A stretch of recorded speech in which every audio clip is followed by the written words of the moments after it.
Hello, welcome. Hello. Thank you. Hello, thank you all for joining me this afternoon. Looks like we've got a small group, which is great because hopefully it'll mean time for some questions at the end. It's only going to be a short session because I just have the free version of Zoom, so we get kicked out after 40 minutes. So I will crack on if that's okay, so we can try and get through as much as possible.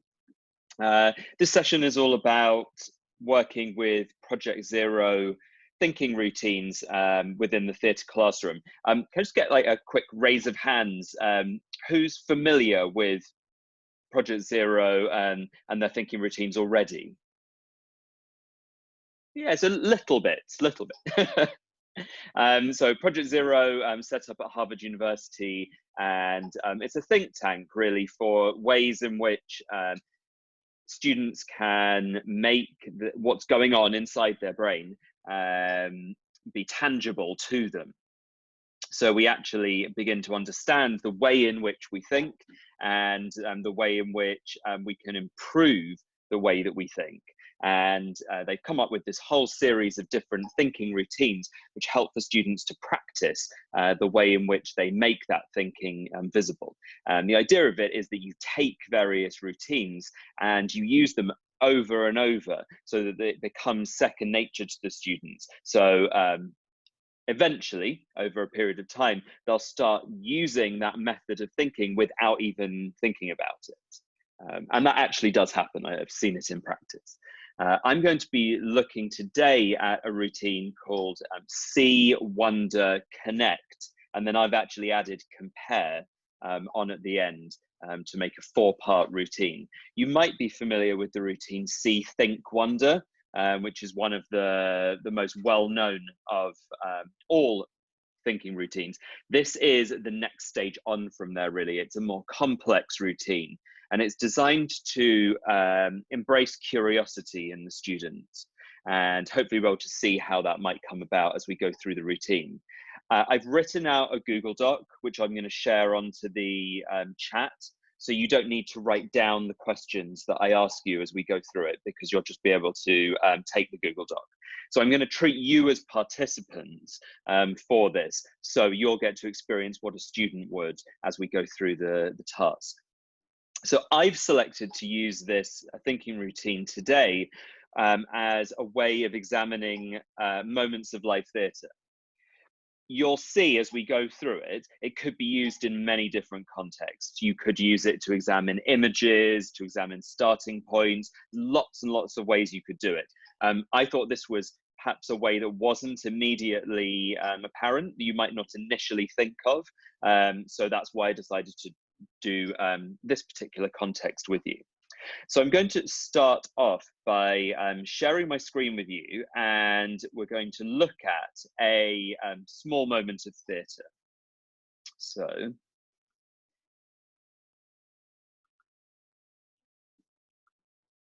okay, here we go. So I'm not going to tell you anything about the moment of theatre. We're just going to watch it. Hold on.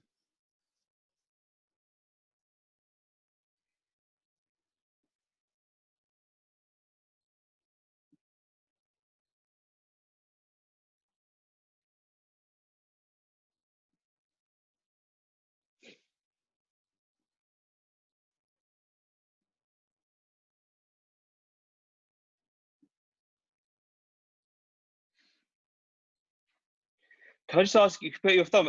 Can you hear the sound? No. I just realised I've got my earbuds in. Let's go back.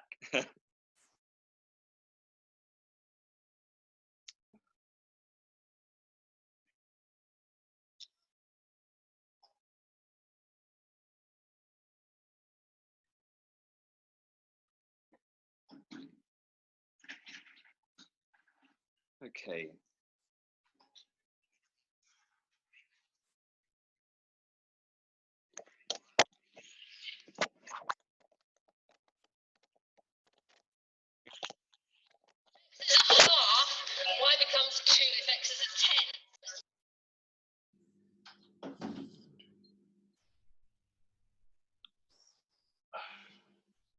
Okay, let's give this another go.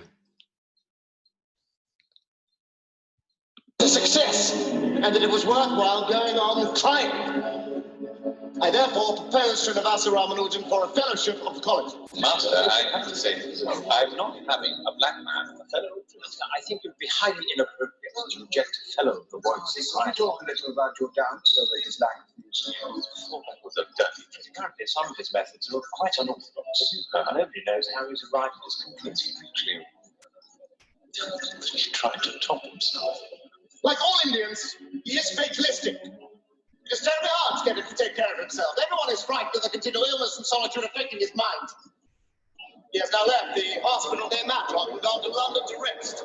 I shall be visiting him there shortly. I have no doubt I shall find it certain.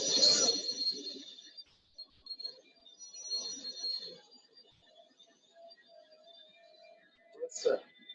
Further to our correspondence of the 11th regarding the incident of the underground system, please be assured that my friend and colleague Srinivasa Ramanujan is not only one. Okay.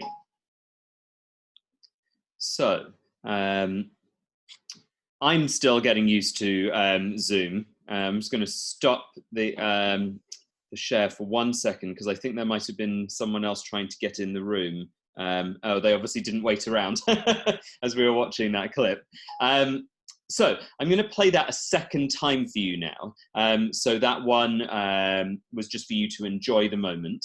This time I want for you to think about what are all of the things that you see when you watch this clip. So try to just really study everything that you visually see and hear as well when you watch the clip.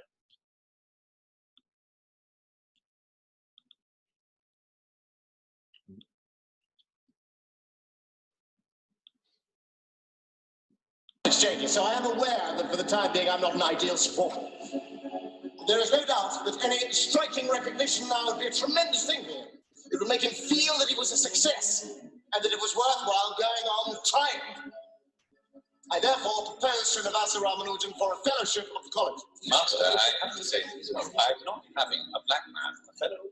I think it would be highly inappropriate to reject a fellow of the Royal Society. Talk a little about your doubts over his lack of use. Oh, that was a dirty trick. Apparently, some of his methods are quite unorthodox. Nobody knows how he's arrived at his conclusion. He's trying to top himself. Like all Indians, he is fatalistic. It is terribly hard to get him to take care of himself. Everyone is frightened of the continual illness and solitude afflicting his mind. He has now left the hospital near Matlock and gone to London to rest. I shall be visiting him there shortly. I have no doubt I shall find it certain.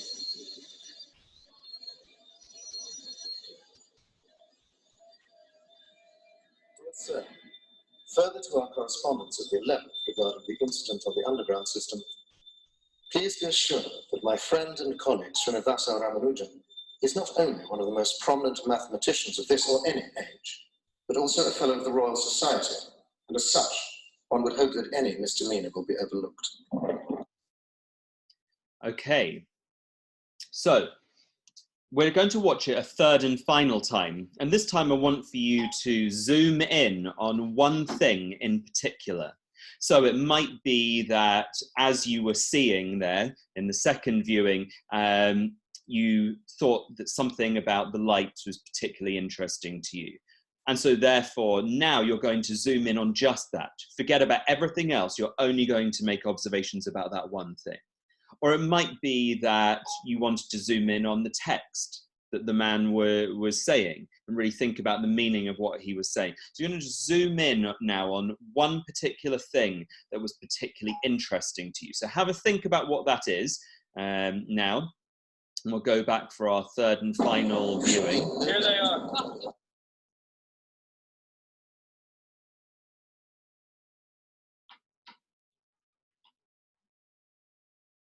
A success, and that it was worthwhile going on trying.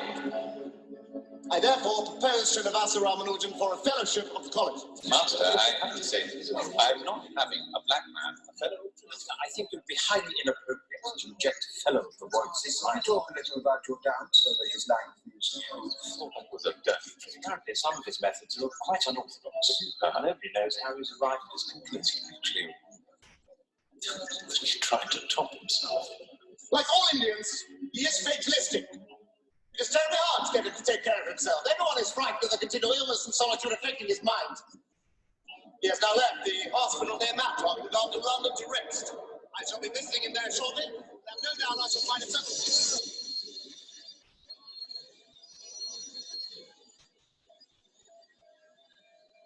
Sir, further to our correspondence of the 11th regarding the incident on the underground system, please be assured that my friend and colleague Srinivasa Ramanujan is not only one of the most prominent mathematicians of this or any age, but also a fellow of the Royal Society, and as such, one would hope that any misdemeanor will be overlooked. Okay. So hopefully you managed to notice some new things in that final viewing as you really zoomed in on something. Were I doing this with students, obviously we would have talked about each one of those things. We would have asked for you to share your initial observations, share the things that you've zoomed in on. But we're not going to do that for time's sake. I am going to ask you, however, to comment on the second part. So we've now looked at see, now I'm going to move into wonder. So I want for you to consider what questions do you have about what you have seen. I'd like for you to write those in the chat. So what questions do you have about what you have watched?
And the second question to ask yourself is, what questions might you want to ask the director about this moment? So is there something in particular, if you had the director there with you and you just watched this, is there a question you'd like to ask him or her?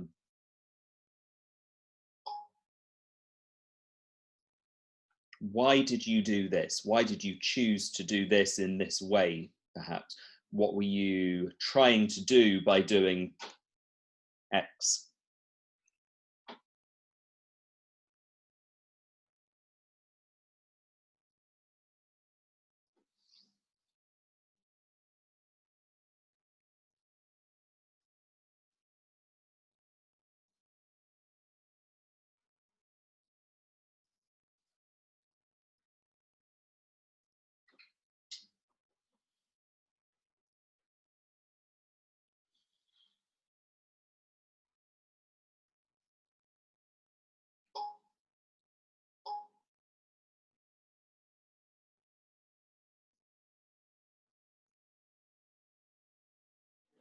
Super, all very interesting questions. And we're going to watch a second completely different clip now. And we're going to go through the same process. I'm going to share my screen with you once again.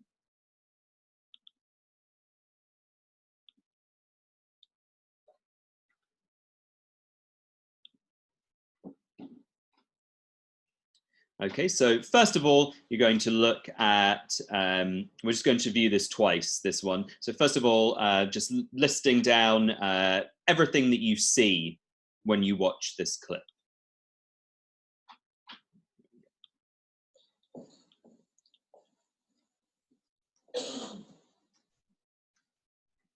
My aerial chick, that is thy charge. Then to the elements be free.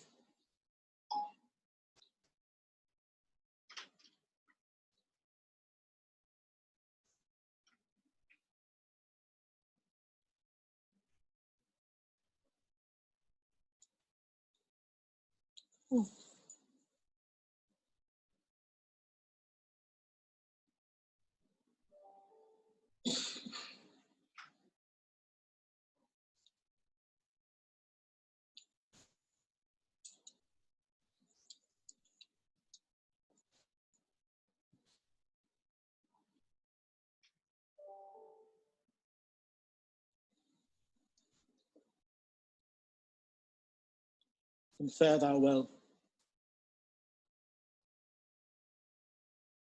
Please you draw near.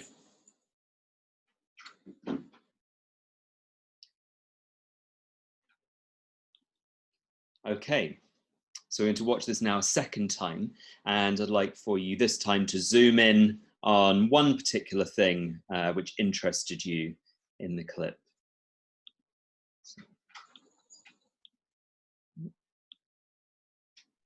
Due calm seas, auspicious gales and sails so expeditious that shall catch Getting a your little bit royal extra fleet this time. far off.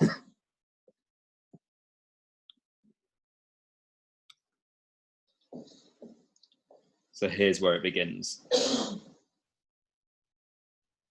My aerial chick, that is thy charge. Then to the elements be free.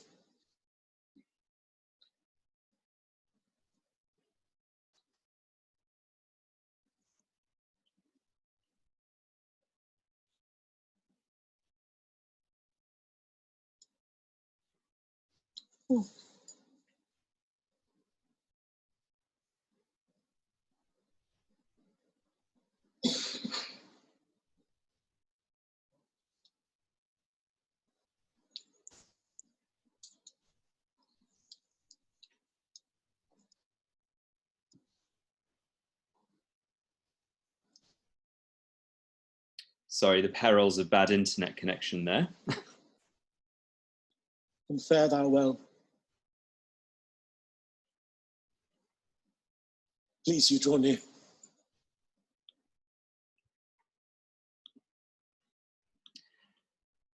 Super. So hopefully there you noticed some extra things as you zoomed in. Moving into the second stage, wonder, what questions do you have about what you saw in that clip?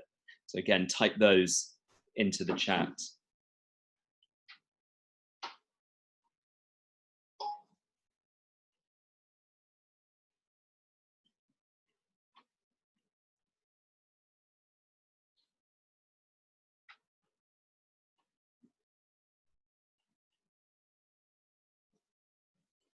You can think about your sort of own personal questions. You could also think about the idea of what would you ask the director?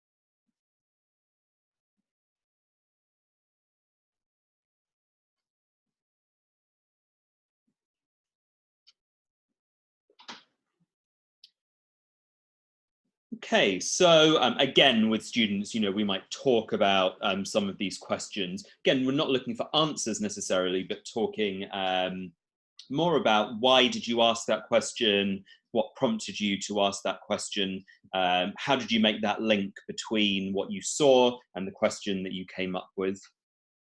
So then moving into the third stage, which is connect, we want you to think about these two clips that we've seen together. Okay, so these were not two clips that I chose because I thought of a link between them. Okay, they're just two random clips, but we've watched them next to each other. How could we possibly connect those two clips? Are there any connections that you can see or think of when we consider those two clips next to one another? Have a think about that. Why might we be looking at those two clips together?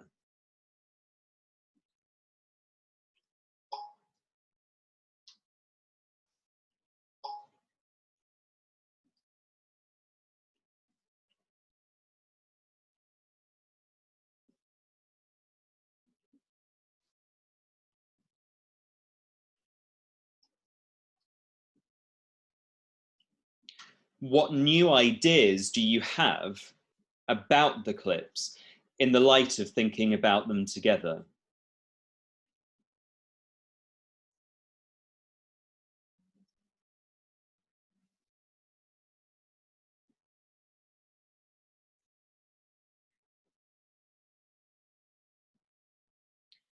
In the light of looking at them together, do you reconsider anything about one of the two clips?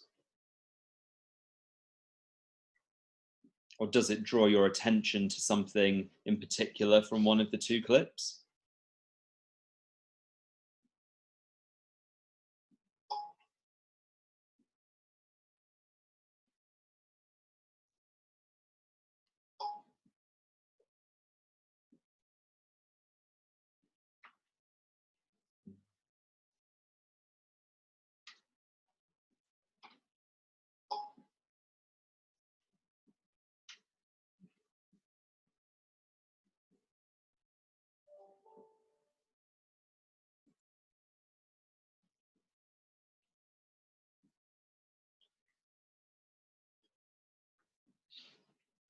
And moving now into the comparison stage, what are the comparisons that you can make? So you've made connections. Are there some areas which you think are very different, that contrast about the two pieces?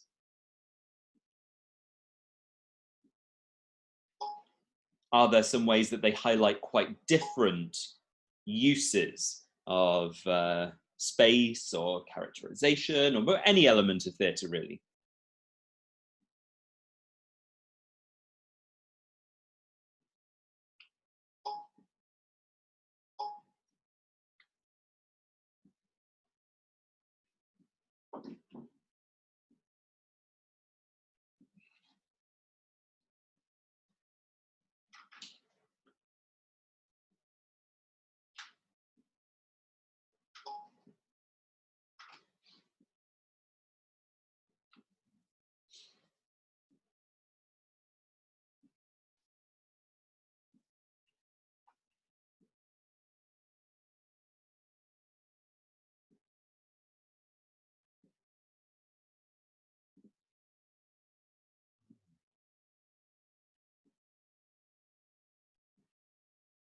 So you may well know both of these. You probably know The Tempest. I'm just going to give you a little bit, tiny bit of information about the pieces now.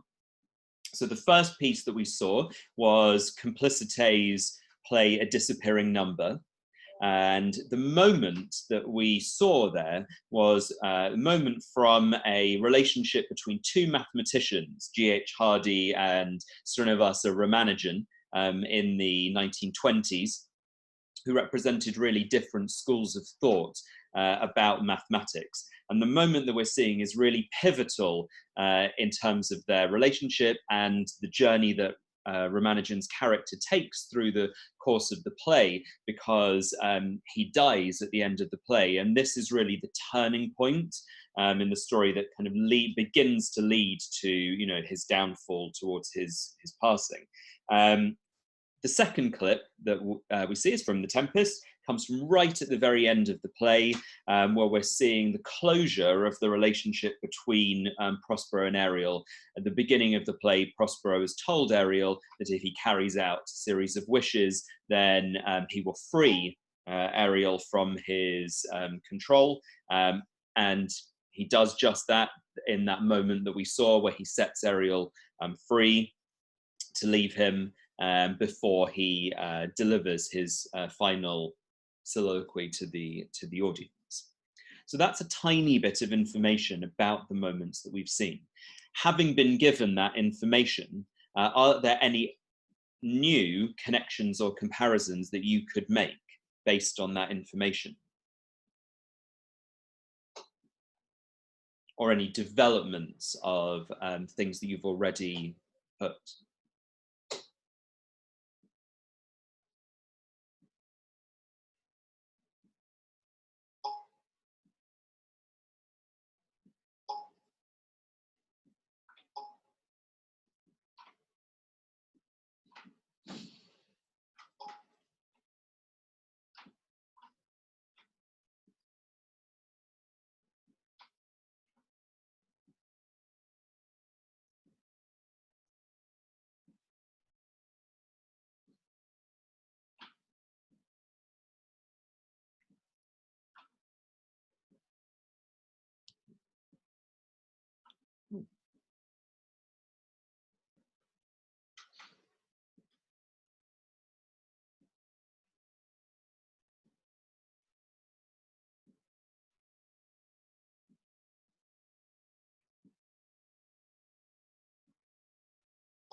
Hi, David. You've missed quite a lot, I'm afraid, but it's nice to have you here for the last part.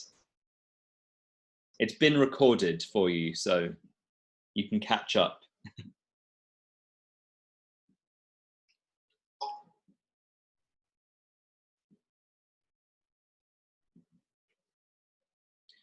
Okay, super.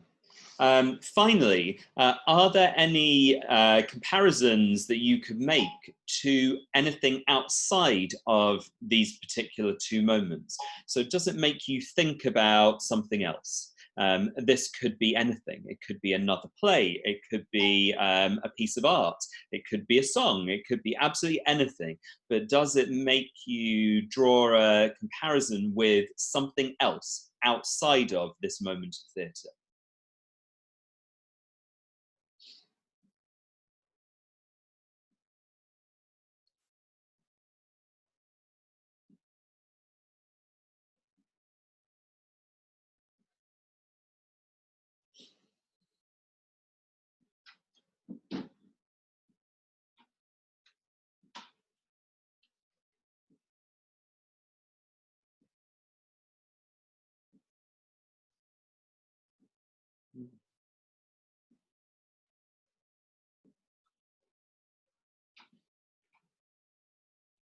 Caroline, was that in relation to the use of the radiator? Yeah.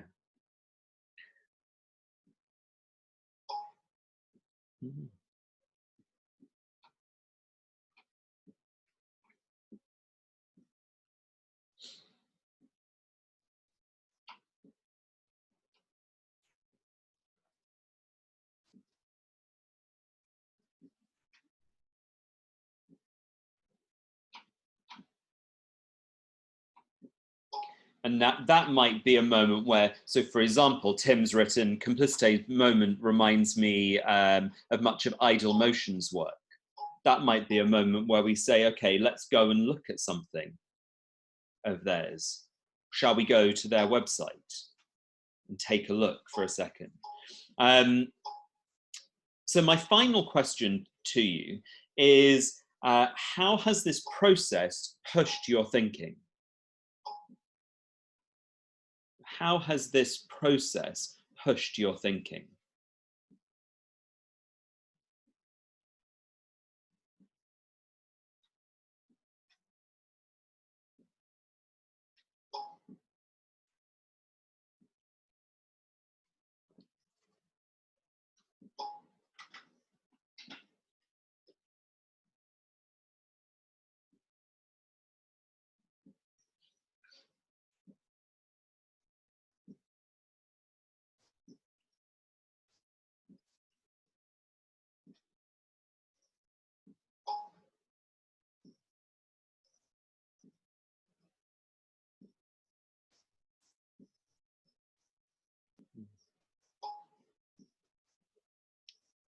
I love that phrase. It made me squeeze my mind. Yeah, it's lovely.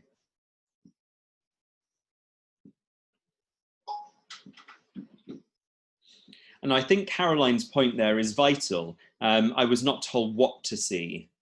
I discovered it.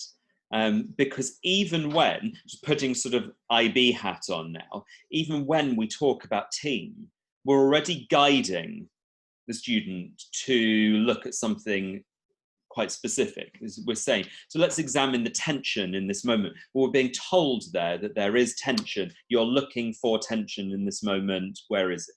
Which of course is something that we want to do. That is a skill that we need to be identifying. But it is nice sometimes to just be told nothing and to not be given any context whatsoever or directed to look in any particular way, and just discover everything for yourself and be allowed to make up your own mind, and for it to always be right. That in no point was anyone told that what you were thinking or seeing or wondering was wrong. That it was always right because it comes from your own mind. And hopefully you can see how each stage layers complexity. So I mean, to see and identify is very simplistic skill.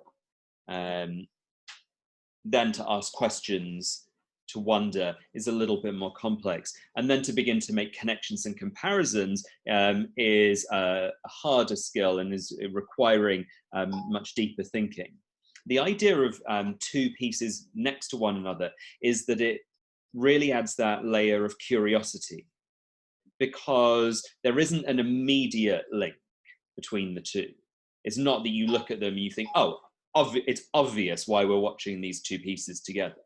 You have to be a little bit curious. And within that curiosity, it might be that you discover something really profound, that you come to a really interesting realization about something, maybe the use of space, perhaps, that you had just not considered before this moment. And then suddenly there's this kernel of inspiration where you think, yes, gosh, that's a really interesting point about space. And without having had that comparison, you never would have come to that. So it's about building that layer of curiosity so that then when you go back, when you're live, when you're sat in a theatre, hopefully that curiosity of mind has been developed enough that you're looking for those things there and then in the real life moment. Or when you're watching something on screen in digital theatre, for example, you're doing the same thing. You're processing those moments with that real curiosity of mind. That's the idea of a thinking routine like this, that it builds up that skill innately within the student. And they can be any clips whatsoever.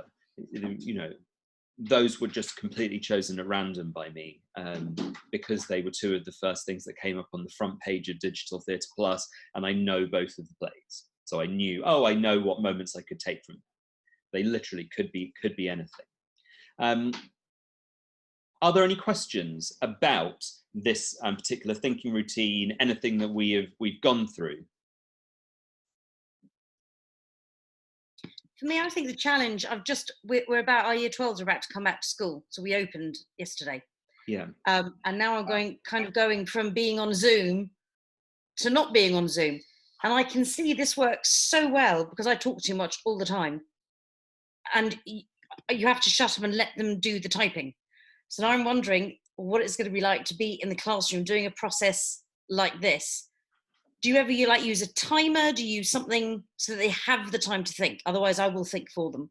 Yeah, oh, absolutely, yeah. I'll often give a specific time limit for things. And in everything that I do, I'm like very, very strict with really short time limits. So for example, the first C, I would say you've got 30 seconds to list everything that you saw in the clip. And then when 30 seconds is up, that's it. And if they've only got two things, fine, that's okay. But it does sort of force you to get pen to paper and to just go, you know? So yeah, I absolutely would give time limits to it. However, then, you know, say in the questions, there are loads of really interesting questions coming up.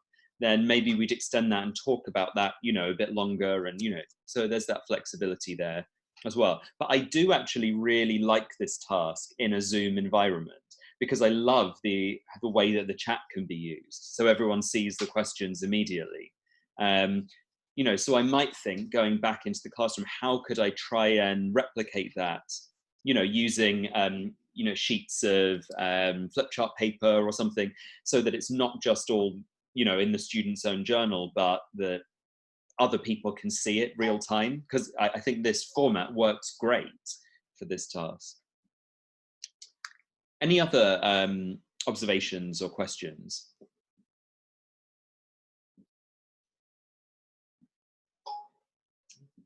So like I say, this could absolutely be used to analyze just a single item as well, this process. For example, it's often something that I'll use when looking at how do we examine starting points. So if we take a starting point and then we go through this process, A, it makes you look really closely at it. B, it gives you lots of questions which could create inquiry. And C, it makes those connections and those comparisons which lead you off into different areas that might make you think about, oh, this starting point makes me think about this particular piece of music. Perhaps we could explore what we might use with that. Or it immediately makes you think about other things outside of the starting point, and it builds the world of the starting point out dramatically in the space of just one very small exercise. So it's a great one for exploring starting points. Yeah, anything that you want to compare, of course it's perfect, because that's exactly what the task is asking you to do when you do it with two things. So yeah, it's a really super one for that. So could you use Pear Deck on a Google Slides prompt? I actually don't know what that is. Tim, what is that? This is, I came across this about 4 days ago from a colleague, and it's something that you can add on to Google Slides, where you can have real-time responses from students that are writing responses to questions that you have on a Google Slide. So they're writing individually, but you can collate all the responses. So I'm just thinking that Caroline's point of taking away our voice when we're discussing these things, we can give them the prompt questions, and they could be watching something and they've still got that way of responding directly to prompt questions as they go along, and we can then collate all those responses as a way back. And it looks like a really useful tool to be using beyond when we go back into the classroom, so that we can. I would really like that. Yeah. The next one of these that I'm going to do, the next one of these PZ sessions, is going to be on something called a oh god, the name of it's just gone totally out of my head. A microlab. And I was actually thinking today about how I would do microlab in Zoom, or in a virtual world, and actually that Pear Deck would be the complete solution of how to do it. So I'm going to look into that now. So thank you for that. Yeah, and also Samar said about using sticky notes. Absolutely. If the students wrote all their questions on sticky notes and then we all stuck the sticky notes on the wall, we've immediately kind of replicated the idea of the chat. So that's absolutely fantastic. Really nice, simple idea. Yeah. So thank you, Tim. I think we're going to wrap up now anyway. So that's perfect. Yeah. Thank you for coming. So hopefully that was, oh, Samar, did you want to say something? Yes, can you hear me? Yes, absolutely. Okay, sorry for interrupting. I'm a PYP teacher. Yes. I'm dealing with the early stages learners as a grade 1. My question is, can I make the videos or this routine, make it simple for our students? Because, I'm dealing with some special needs and a huge students number inside my classroom. So because the kids are grade 1 and they're making sometimes hyperactive. So I don't know. I'm afraid that if I make this routine, I like it, make me squeeze my mind. I'm afraid that it make it chaos with my my classroom. Yeah, So, I think I can absolutely see what you're saying, and I think this actually applies to everyone in a way, really. That it's something that has to be built up. So if you've got a group that can't do C, you can't go on to do Wonder. You've got to establish C first. So that's how I would approach, especially with a younger year group, is really begin working for a period of time just on, let's look at something and let's talk about all of the things that we see. I mean, a really, okay. really young child can begin to do that and learn that as a process. And then once that's something which is achievable, then you move on and introduce the next stage. So now let's list everything that we see. Now let's zoom in on one particular thing and let's really look at that closely. And then once that's achievable, now we move on to the idea of let's add questions and what questions could we ask. So it's about building up stage by stage by stage. And like once each section becomes achievable for the students, then we move on to the next stage. So that's how I would approach it with younger students, for sure. Oh, okay. Thank you so much. Of course, yeah. So unless anyone's got any other questions, I think we'll wrap it up there. Thank you so much for joining me with this. As I say, I'm going to do a series of these little PZ workshops on some of my favorite PZ routines and some of the kind of lesser known ones, and how you might implement them. So hopefully that will be useful to you. Erin, great question. Where may we get a recording? So this is going to be in the IB Educators Chat website. So on the link that was on IB Theatre Teachers, Facebook, or wherever you found out about this, I've put the link to the website, and you'll see there's a big table of, there's like loads and loads and loads of these Zooms, and there's a column which has the link to the recordings in. So you just find, oh, and actually there's a tab on the top of the website and it says recordings. So that would be the easiest way to find it, just going into that tab. Yeah. Awesome. Thank you guys so much for coming and joining me in the discussion. Hope you have a wonderful rest of your day. Thank you. Bye. Bye.